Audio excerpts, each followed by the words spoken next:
Originally from Ramsdorf, Germany, reported for training at Lackland Air Force Base in August of 2005. Only a month later would he receive his tattoo, the mark of the Canine Warrior, Juliet 473. In July 2006, Baddy reported to his duty station, the Presidential Helicopter Squadron, HMX-1. While waiting at the airport to pick up his new MWD, or military working dog, Corporal Graves stewed in anticipation, unsure of what was coming his way. In his own words, "You never know what you're going to get from Lackland." He wasn't nervous for long, however, as this new dog, Baddy, heeled and leaned into his leg upon release from his kennel. He then looked up to Corporal Graves and shoved his head under his hand to coax a pet out of him. Immediately, Graves knew that Baddy would be unlike any other MWD, that he was special. On his very first physical examination at HMX-1, Baddy's behavior was noted as, quote-unquote, very friendly. I would not meet Baddy until April 2007 when I reported to HMX-1 from military policeman school. On one of my very first presidential missions as a security sentry, I saw Corporal Graves and MWD operate as a team and was awestruck. They were a formidable team, but Baddy was definitely the star. I was captivated by his regal look and demeanor. I couldn't understand how a creature could be so cocky and humble at the same time. It was always my dream to go canine, but at that moment I knew I not only had to go canine, but I also had to have Baddy as my partner. I finally earned my chance in October of 2008.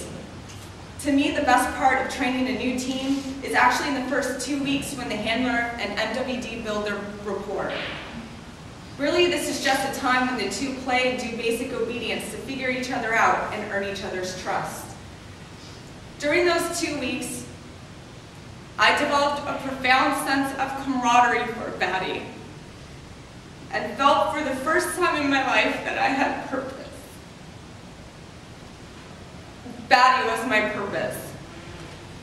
His health, his happiness, his protection, everything. He was my partner, my MWD, and I vowed to be every bit of the partner he deserved. I would work with Baddy until October 2010.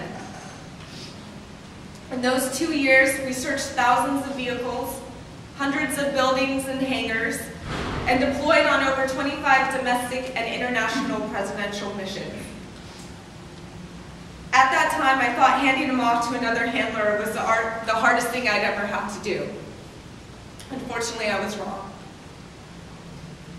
When I ended my active duty in spring of 2011, I went to the kennels to give my goodbyes. I spent a while with Baddy and told him, even though I would not physically be with him for some time, that I would always be his partner, and I would always find a way for us to be together again.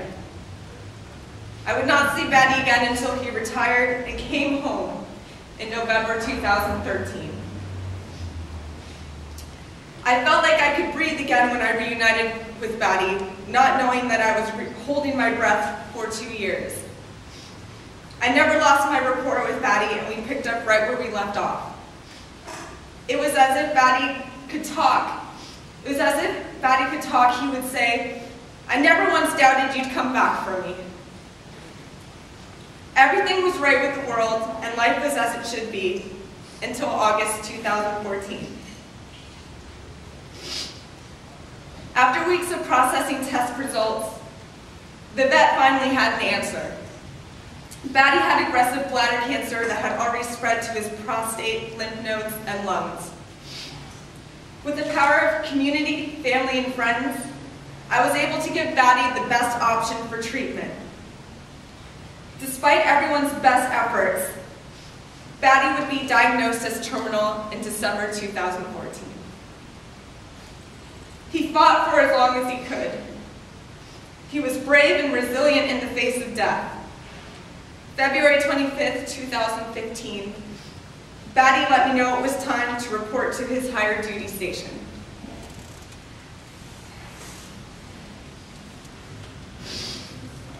I held him to his last breath, and then some, but I swear in his final look, he looked me straight in the eye and told me, "I will not physically be with you for some time, but I will always be your partner, and I look forward to the day when we will be together again." That is the short story of Baddy's life, but not the description of who he was and will continue to be. I learned very early on that Baddy was technically a dog, but his soul was unmistakably human. Despite his fervent work ethic, confidence, great physical condition, commanding presence, charm, and sense of humor, Baddy's greatest and most powerful characteristic was his ability to love unconditionally and to be loved unconditionally in return. I have never seen any creature, human or otherwise, evoke such loyalty and devotion from every person he encountered. Countless times I heard, "I've never encountered a dog like him," or "There's something really special about him," or "I love Baddy, he's one of my favorites." I can't speak for others, but I can speak for myself and the impact he had on me. When Baddy became my partner, he earned a spot in my heart that can never be replaced. He became a part of me, the best part of me. He represented the type of human being I wanted to be. Loyal, brave, selfless, smart, tenacious, the perfect balance between obedient and strong-willed, resilient, happy, quirky, and above all, loving. For me, it's so easy to become jaded and let the darkness take over so that I'm bitter, angry, pessimistic, and apathetic.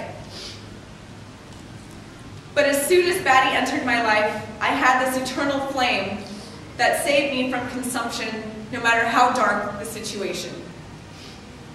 I miss him terribly. Every day, minute, second. But I am so thankful that he was in my life. And wouldn't change a thing even if I knew the outcome beforehand. As so simplistically said by Winnie the Pooh, how lucky I am to have something that makes saying goodbye so hard. And so today, with a heavy heart, I say goodbye to your earthly self, Baddy. I promise, however, to never forget your legacy of courage and unconditional love. You were and always will continue to be the best part of me, and I will always look up to you if ever I feel lost.